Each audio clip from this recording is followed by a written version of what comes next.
گناہوں سے مجھ کو بچایا الہی، بری عادتیں بھی چھڑایا الہی، بری عادتیں بھی چھڑایا اللہ رب العالمین والصلاة والسلام علی سید المرسلین، اما بعد فاعوذ باللہ من الشیطان الرجیم، بسم اللہ الرحمن الرحیم۔ الصلاة والسلام علیک یا رسول اللہ وعلی آلک وصحابک یا حبیب اللہ، الصلاة والسلام علیک یا نبی اللہ وعلی آلک وصحابک یا نور اللہ۔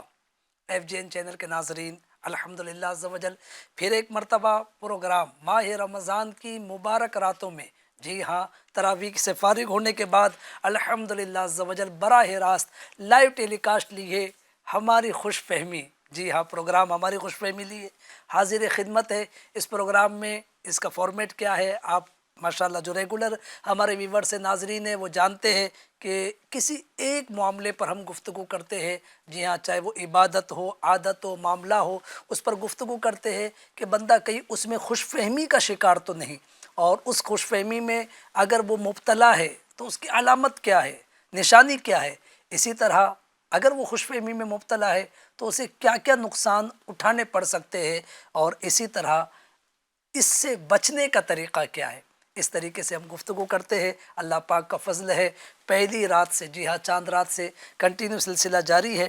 ناظرین، آج بھی انشاءاللہ تعالی گفتگو کریں گے، لیکن آئیے پہلے درود پاک کی فضیلت سن لیتے ہیں۔ اللہ پاک کے آخری نبی رسول ہاشمی صلی اللہ علیہ وآلہ وسلم ارشاد فرماتے ہیں، مجھ پر درود پاک کی کثرت کرو، بے شک یہ تمہارے لیے پاکیزگی کا ذریعہ ہے۔ سبحان اللہ۔ عقیدت و محبت کے ساتھ درود پاک پڑھ لیجئے، صلو علی الحبیب صلی اللہ علی محمد وعلی آلہ وصحابہ وبارک وسلم۔ ناظرین اکرام، کل جس ٹاپک پر گفتگو ہوئی تھی وہ تھی ذہانت کے اعتبار سے، عقل کے اعتبار سے خوش فہمی میں مبتلا ہونا۔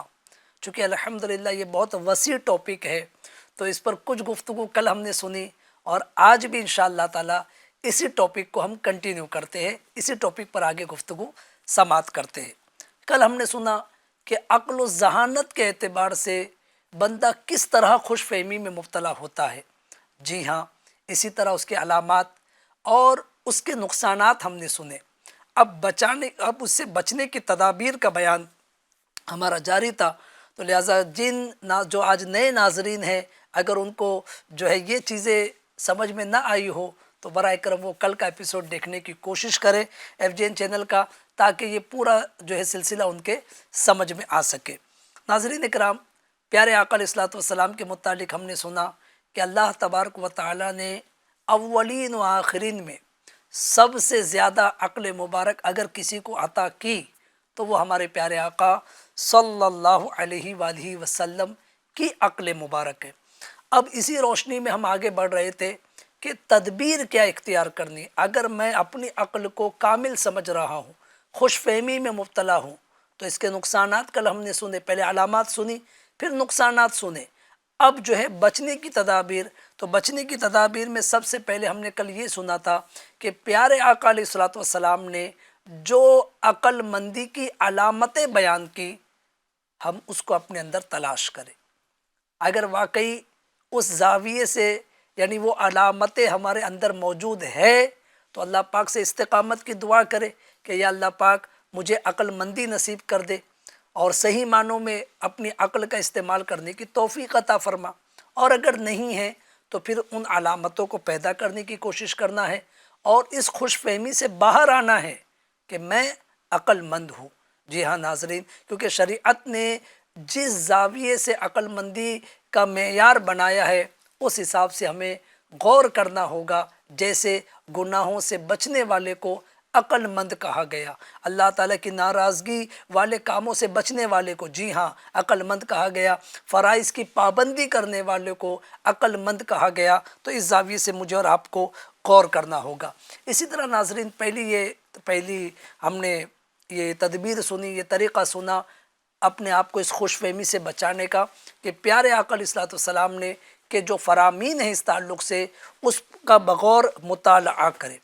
دوسرا جو ہے طریقہ یہ ہے کہ پیارے آقا علیہ الصلوۃ والسلام کے بعد صحابہ کرام کے اقوال ہے، بزرگان دین کے اقوال ہے، جو عقل مندی کے حوالے سے بہت رہنما ہے، بہت پیارے اقوال ہے، جی ہاں بڑی رہنمائی ان سے حاصل ہوتی ہے۔ تو اس کے تعلق سے بھی کل ہم نے سماعت کیا تھا، حضرت سیدنا لقمان حکیم رضی اللہ عنہ نے جو اپنے بیٹے کو 10 نصیحتیں کی تھی اس کا بیان ہم نے سنا تھا، بڑی پیاری نصیحتیں تھی۔ ایسی دیگر بزرگان دین کے اقوال ہے تو ان پر بندہ غور کرے اس تعلق سے، کس تعلق سے؟ عقل مندی کے حوالے سے کہ فلاں یہ عادت والا عقل مند ہے، فلاں یہ عادت جس میں ہوگی، جس کا یہ عمل ہوگا، یہ عقل مندی کی علامت ہے۔ تو اس طرح کئی بزرگوں کے واقعات، کئی بزرگوں کے اقوال ہمیں اس میں ملتے ہیں۔ ناظرین ایک اور پوائنٹ اس پر جو ہے جس پر آج ہمیں کلام کرنا ہے، اور وہ یہ کہ اگر ہم چاہتے ہیں کہ اس خوش فہمی سے باہر آ جائے، کس خوش فہمی سے؟ کہ میں بہت بڑا عقل مند ہوں جبکہ ہمارا عمل اس کے متضاد ہے، ہمارا عمل اس کے برعکس ہے، تو اب خوش فہمی سے باہر آنے کا طریقے بتائے جا رہے، 2 طریقے عرض کیے۔ تیسرا طریقہ جو ہے جو بڑا اہم ترین اور یوں کہا جا سکتا ہے کہ آسان طریقہ عرض کر رہا ہوں، جی ہاں وہ یہ کہ بندہ ہر حاصل شدہ نعمت کو اپنی ذہانت نہیں بلکہ فقط اللہ تعالیٰ کی کرم نوازی کا نتیجہ قرار دے، کہ جو بھی مجھے نعمت ملی ہے یہ میری ذہانت کی بنا پر نہیں، یہ میرے رب کا فضل ہے، یہ میرے رب کا کرم ہے، یہ میرے رب کا انعام ہے کہ اس نے مجھے یہ نعمت عطا فرمائی۔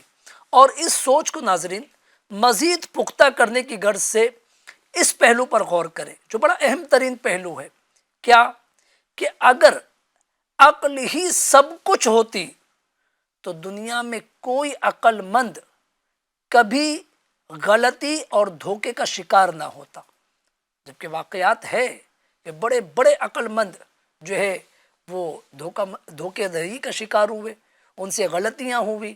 اسی طرح جو ہے یہ چلتا آ رہا ہے تو پتہ یہ چلا کہ واقعی اگر جو ہے جو کچھ نعمت ہے وہ عقل ہی کی بنا پر حاصل ہو رہی ہے، اگر بندہ یہ سمجھ رہا ہے تو پھر وہ خوش فہمی میں مبتلا ہے۔ اس خوش فہمی سے باہر آنے کے لیے اپنی تمام تر نعمتوں کو، کاروبار کی ترقی جو ہے، پڑھائی کی ترقی، اسی طرح معاملات کی ڈیلنگ، جی ہاں جو کچھ ہم کر رہے ہیں بے شک ذہانت کی بنا پر کر رہے ہیں جو اللہ پاک نے عطا کی ہے، لیکن ان تمام نعمتوں کو ہم اپنے رب کی طرف جو ہے وہ یوں کہیے کہ رب کی نعمت ملی ہے مجھے، میرے رب کا احسان ہے، اس طرف اگر غور کریں گے تو پھر اپنی عقل کو بندہ اس خوش فہمی میں، اپنی عقل کے ذریعے اس خوش فہمی میں مبتلا ہونے سے بچ جائے گا کہ میں بہت عقل مند ہوں۔ اسی طرح ناظرین ایک اور بات عرض کرتا ہوں کہ اگر روزی کا تعلق بندہ یہ کہتا ہے کہ بھائی میں نے جو ہے وہ میری ذہانت سے اتنا بڑا کاروبار بنا لیا، اتنا ترقی کر لی، اتنا میں آگے بڑھ لیا، تو اگر صرف ذہانت ہی روزی کے حصول کا معیار ہوتا تو دنیا میں جتنے بے وقوف ہیں سب بھوکے مر جاتے۔ جی ہاں بے وقوف سے مراد یہ کہ جو ہے کم پڑھے لکھے کہہ لیجئے یا اتنا شعور نہیں ہے، اتنی عقل نہیں ہے، پھر ان کو تو بھوکے مرنا چاہیے تھا۔ لیکن آپ جانتے ہیں کہ اللہ تبارک و تعالیٰ ان کو بھی کنٹینیو مسلسل رزق عطا فرماتا ہے، جنہیں اپنے عدل و انصاف کے باعث عقل و شعور کی دولت سے یکسر محروم رکھا ہے۔ کئی ایک ایسے ہیں۔ اسی طرح اور مزید بات کرے کہ جو ہے جو بالکل بیچارے عقل جن کی ہے ہی نہیں، معذور ہے، پاگل جن کو کہتے ہیں، جی ہاں ان کو بھی رزق مل رہا ہے۔ تو پتہ یہ چلا کہ یہ ساری چیزیں ہمارے رب کی کرم نوازی پر منحصر ہے۔ تو لہٰذا مجھے اور آپ کو ناظرین اس خوش فہمی سے باہر آنا پڑے گا کہ میں بہت عقل مند ہوں، کیونکہ اس کے نقصانات بہت زیادہ ہیں۔ جی ہاں، اس نقصانات کی بنا پر آدمی مشورہ قبول نہیں کرتا، اصلاح قبول نہیں کرتا، دوسروں کو حقیر جانتا ہے، دوسروں کو جو ہے وہ کمتر سمجھتا ہے، اور بھی کئی نقصانات ناظرین کل کے ایپیسوڈ میں بیان ہوئے تھے۔ تو لہٰذا سمجھداری اسی میں ہے کہ بندہ اپنا کمال نہیں، اپنے رب کی کرم نوازی سمجھے اور اپنے آپ کو اس خوش فہمی سے باہر لائے۔ ایک اور طریقہ اس کا عرض کرتا ہوں ناظرین، 3 طریقے ہو گئے۔ چوتھا طریقہ یہ کہ خود اپنی ذات اور سابقہ زندگی کا مشاہدہ کرے تو معلوم ہوگا کہ کئی مرتبہ فقط عقل کے بیجا استعمال کی بنا پر ہی شرمندگی اور غلطیوں کا سامنا کرنا پڑا ہے۔ میں یہ کہتا ہوں کہ میں بہت عقل مند ہوں، لیکن مجھے بھی تو ٹھوکریں کھانی پڑی ہوگی نا۔ اس طریقے سے غور کرے، فلاں معاملے کو یاد کرے، ہاں اس میں نے اپنی عقل کا استعمال کیا تھا، لیکن اس وجہ سے مجھے جو ہے وہ نیچا دیکھنا پڑا، شرمندگی اٹھانی پڑی۔ تو یہ چیزیں جو نا انسان کو اس خوش فہمی سے باہر لائے گی کہ میں بہت عقل مند ہوں، میں بہت ذہین و فطین ہوں، میرے جیسا کوئی نہیں ہے۔ جناب اپنی غلطیوں کو یاد کیجیے۔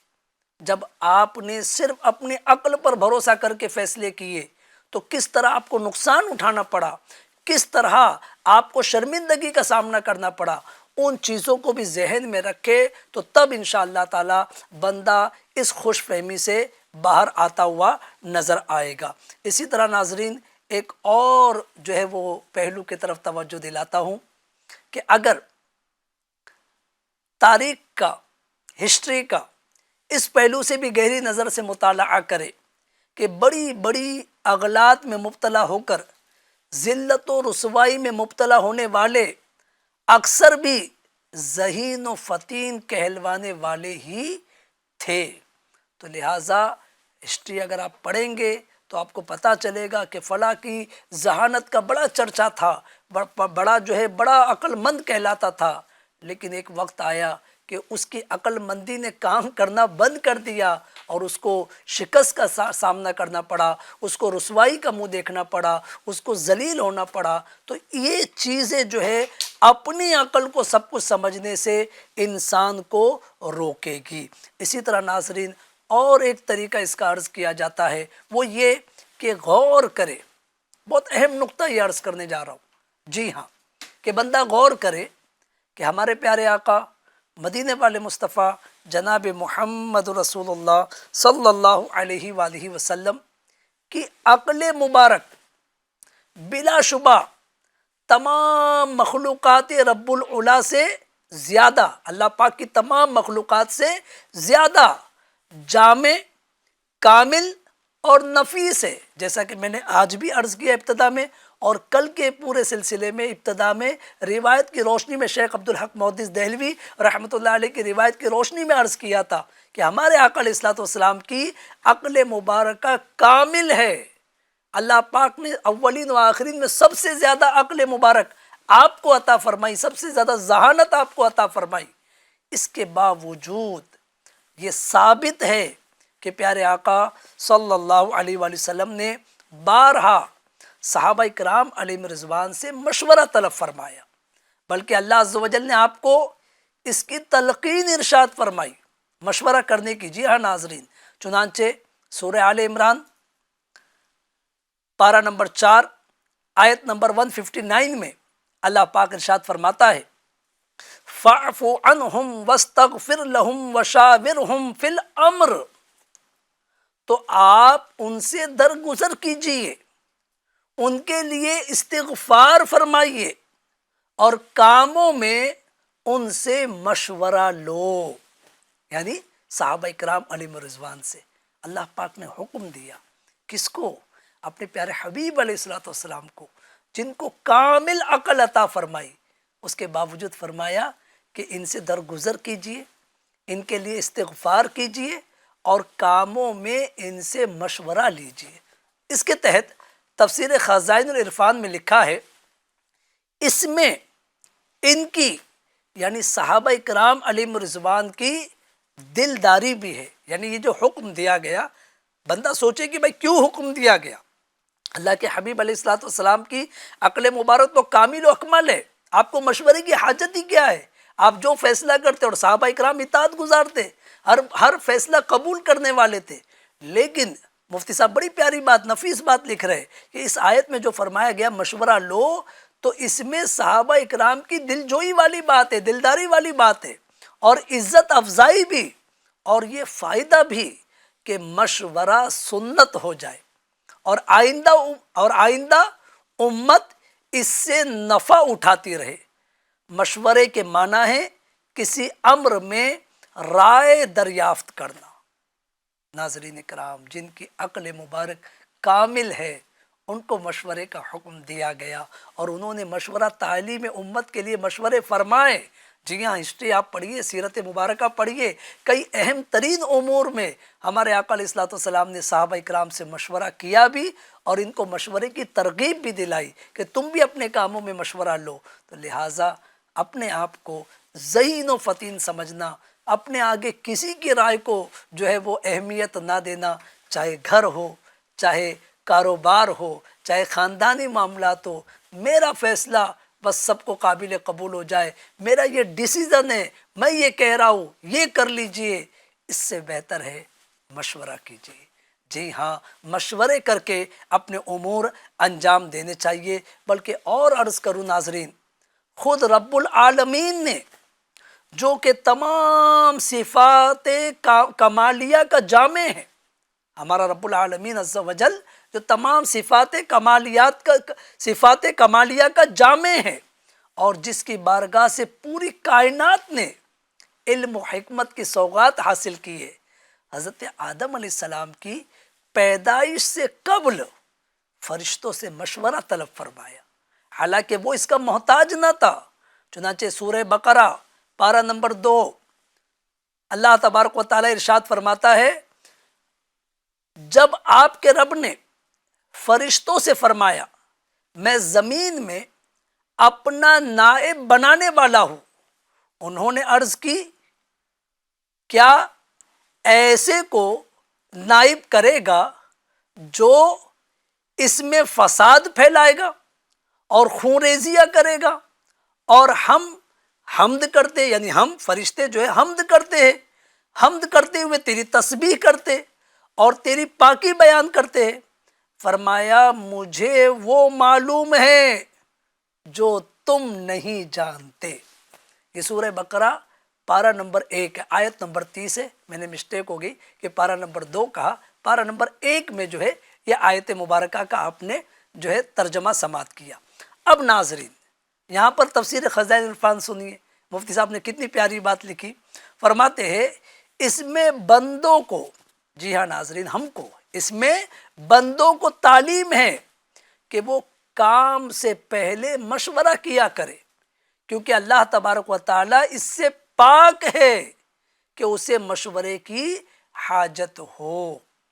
اللہ تعالیٰ کو حاجت نہیں ہے مشورے کی، لیکن اللہ تعالیٰ نے یہ مشورہ فرمایا تو مفتی صاحب لکھ رہے کہ اس میں تعلیم امت ہے، بندوں کے لیے تعلیم ہے، بندوں کو سکھانا ہے کہ تم اپنے امور میں، اپنے کاموں میں، اپنے معاملات میں مشورہ کرو۔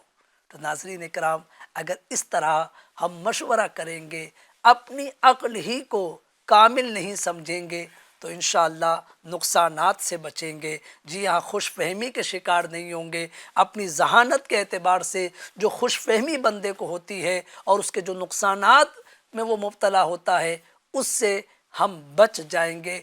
کب؟ جب ہم ان تدابیر کو اختیار کریں گے کہ پیارے آقا علیہ الصلوۃ والسلام نے صحابہ اکرام سے مشورے کیے، اب ان کو مشوروں کی ترغیب دلائی، خود اللہ پاک نے فرشتوں سے مشورہ فرمایا، حالانکہ اللہ پاک بے نیاز ہے، اسے کسی کے مشورے کی حاجت نہیں، لیکن مفتی صاحب نے یہی لکھا کہ اس کا مقصد جو ہے وہ بندوں کی تربیت ہے، بندوں کے لیے تعلیم ہے۔ تو ناظرین اس طرح اگر اپنے کاموں میں مشورہ کرنے کی بھی عادت بنے گی، انشاءاللہ تعالی اس جو ہے خوش فہمی سے کہ میں بہت ذہین ہوں، میرے جیسا کوئی نہیں، اس سے باہر آنے میں مدد ملے گی۔ ایک اور طریقہ ناظرین، طریقے اوپر طریقے جو اسٹیپ بائی اسٹیپ ہم سنتے چلے جا رہے ہیں، ایک اور طریقہ یہ ہے کہ دامن عاجزی تھامے اور تمام تر علامات کے پائے جانے کے باوجود خود کو ذہین افراد میں سے شمار نہ کرے، اس میں آسانی کے حصول کے لیے خود سے زیادہ ذہین لوگوں کا مشاہدہ کرے، خصوصاً سابقہ زمانے میں گزر جانے والے ذہین افراد کے واقعات پڑھے تاکہ قلب میں عاجزی پیدا ہو اور بخار ذہانت حد اعتدال پر آ جائے۔ جی ہاں، تو لہٰذا اس طرح کہ جو ہم سے پہلے گزرے ہیں اور ذہین و فطین ہوئے ہیں، ان کی ذہانت کا لوہا دنیا نے تسلیم کیا ہے، وہ کیسے ذہین تھے۔ ناظرین آئیے اس کے متعلق کچھ واقعات آپ کو عرض کرتا ہوں۔ حضرت سیدنا ابو ہریرہ رضی اللہ عنہ سے روایت ہے کہ دو عورتیں سفر میں تھیں اور ہر ایک کی گود میں بچہ تھا۔ ان میں سے ایک عورت کے بچے کو بھیڑیا لے گیا۔ دونوں عورتوں نے محفوظ رہ جانے والے بچے پر اپنا حق جتاتے ہوئے جھگڑنا شروع کر دیا۔ اب دونوں کے بچے رکھے ہوئے تھے، بھیڑیے نے ایک کے بچے کو اٹھا کر لے گیا۔ اب کس کے بچے کو لے گیا یہ فیصلہ نہیں ہو رہا ہے، تو جو بچہ دونوں اس پر دعویٰ کر رہی ہے کہ یہ میرا بچہ ہے۔ یہ معاملہ فیصلے کے لیے سیدنا داؤد علیہ السلام کی بارگاہ میں پیش کیا گیا۔ آپ نے بڑی عمر کی عورت جس کی گود میں بچہ تھا اس کے حق میں فیصلہ فرما دیا۔ جو دونوں میں عمروں میں فرق تھا، تو جس کی عمر زیادہ تھی داؤد علیہ السلام نے اس کے حق میں فیصلہ فرمایا، اللہ کے نبی داؤد علیہ السلام، کہ یہ بچہ اس کا ہے۔ وہاں سے واپس آتے ہوئے یہ دونوں حضرت سلیمان علیہ السلام کے سامنے سے گزری، جو آپ کے صاحبزادے ہیں، داؤد علیہ السلام کے فرزند ہے، بیٹے۔ تو آپ نے ان سے معاملہ دریافت کیا، جس کے جواب میں انہوں نے سارا قصہ سنا دیا۔ آپ نے یہ سارا واقعہ سن کر فرمایا کہ چاقو لاؤ۔ اب دیکھیں ناظرین، فیصلے کا انداز ہے۔ کیا فرمایا؟ چاقو لاؤ، کیونکہ تم دونوں دعویٰ کر رہی تھی کہ بچہ میرا ہے، میرے والد نے اس کو دے دیا، لیکن اس کے باوجود یہ جو دوسری ہے اس کا دعویٰ برقرار ہے کہ جو ہے بچہ مجھے ملنا چاہیے تھا۔ آپ نے فرمایا کہ ایک چاقو لاؤ، میں اس بچے کے ٹکڑے کر کے دونوں کو تقسیم کر دیتا ہوں، آدھا تم لے لو آدھا تم لے لو۔ تو جو چھوٹی عمر کی عورت تھی وہ جو ہے اس بات پر آمادہ ہو گئی۔ آپ کو اس پر آمادہ دیکھا، یعنی وہ چھوٹی عمر والی جس کو بچہ نہیں ملا تھا، اس نے جو ہے جب دیکھا کہ سلیمان علیہ السلام اس طریقے کا معاملہ کرنے کی بات کر رہے ہیں، تو اس نے پوچھا کہ آپ واقعی ایسا کریں گے کہ بچے کو جو ہے کاٹ دیں گے، دونوں کو آدھا آدھا دیں گے؟ آپ نے جواب میں کہا کہ ہاں، پھر دونوں کا مطالبہ ہے، بچہ ایک ہی ہے، تو اب کیسے کیا جائے؟ تو اس نے کہا کہ ایسا کیجئے، آپ اس بچے کو مت کاٹیے، میں اپنا حصہ بھی اس کو سونپتی ہوں، مجھے بچے کو کاٹنا گوارا نہیں ہے، اس کو بچہ مل جائے یہ گوارا ہے۔ یہ بات سن کر آپ نے فیصلہ کر دیا کہ یہ بچہ اسی چھوٹی عمر کی عورت کا ہے، اور بچہ اس عورت کو دلوا دیا۔ اللہ اکبر۔ تو ناظرین، یہ بڑوں کی ذہانت کے جو ہے وہ فیصلے ہیں، ان کے واقعات ہیں کہ کس طریقے سے جو ہے انہوں نے ترکیب کی۔ ایک اور واقعہ ذہانت کا آپ کو عرض کرتا ہوں، جو مولا کائنات مولا علی مشکل کشا علی المرتضیٰ شیر خدا رضی اللہ عنہ، آپ بھی بڑے ذہین تھے، اور اللہ پاک کے آخری نبی صلی اللہ علیہ وآلہ وسلم نے چونکہ آپ کو باب العلم کا لقب دیا ہے، جی ہاں، علم کا دروازہ کا، تو لہٰذا آپ کے بھی کئی اس طریقے کے واقعات ذہانت کے ملتے ہیں۔ ایک مرتبہ ہوا یوں، چونکہ پہلے کے دور میں غلام خریدے جاتے تھے، بیچے جاتے تھے، تو ایک شخص نے اپنے بیٹے کو غلام کے ساتھ بازار بھیجا کسی کام سے۔ بازار بھی دور ہوتے تھے اس دور میں۔ وہاں پر پہنچ کر کیا ہوا، اس غلام نے دعویٰ کر دیا اس لڑکے پر۔ کس بات کا؟ اس لڑکے پر یہ دعویٰ کر دیا کہ یہ لڑکا میرا غلام ہے۔ وہ لڑکا کہتا ہے کہ نہیں، میں اس کا غلام نہیں ہوں بلکہ یہ میرے والد کا غلام ہے۔ اب فیصلہ ہی نہیں ہو پا رہا ہے، کوئی گواہ بھی وٹنس بھی موجود نہیں ہے۔ دونوں جو ہے مولا کائنات مولا علی رضی اللہ عنہ کی بارگاہ میں پہنچے کہ وہ کہتا ہے کہ یہ لڑکا میرا غلام ہے، اور لڑکا کہتا ہے کہ جو ہے یہ میرے والد کا غلام ہے۔ آپ نے فرمایا ٹھیک ہے۔ آپ نے جو ہے دو سوراخ بنائے، ایک دیوار میں دو سوراخ بنوائے، اور سوراخ بنوانے کے بعد جو ہے دونوں کو کہا کہ اپنے اپنے سر اس میں داخل کرو۔ دونوں نے سر داخل کیے۔